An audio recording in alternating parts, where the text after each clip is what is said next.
This is just a sample of the audiobook. To get the complete audiobook, access the link posted in the first comment.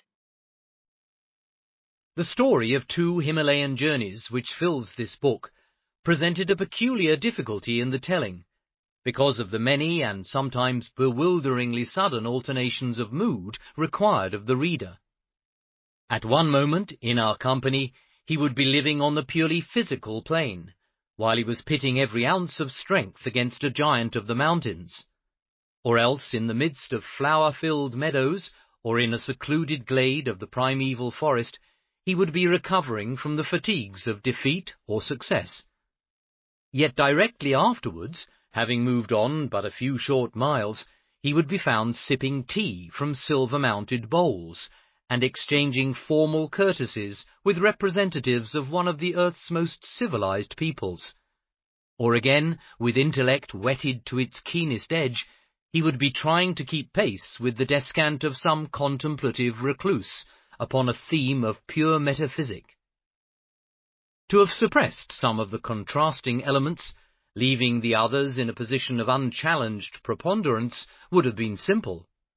Advisers were not wanting who urged this course. But somehow, when it came to be tried, the journey so described seemed to be no longer the same that I remembered.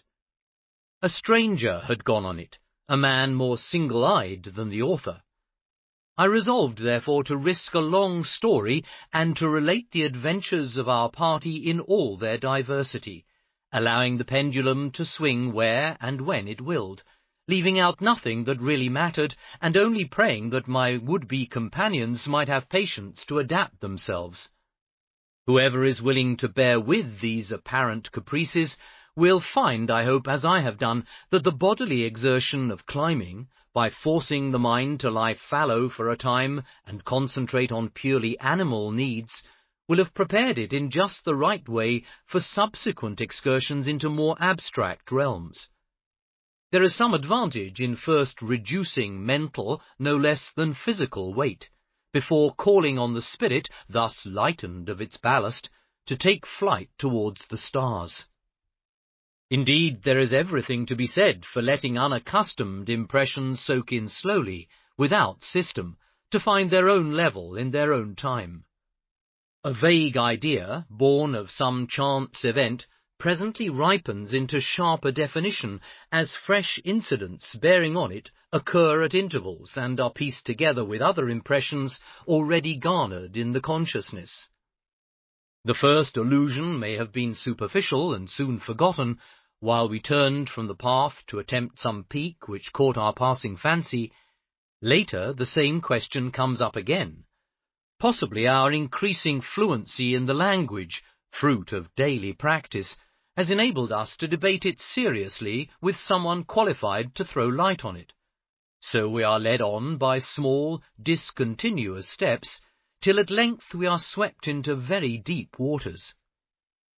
At the end of the narrative portion of the book, 2 or 3 chapters have been added in which general subjects such as art, which previously had been touched on piecemeal, are dealt with in more orderly fashion, and some wider conclusions drawn.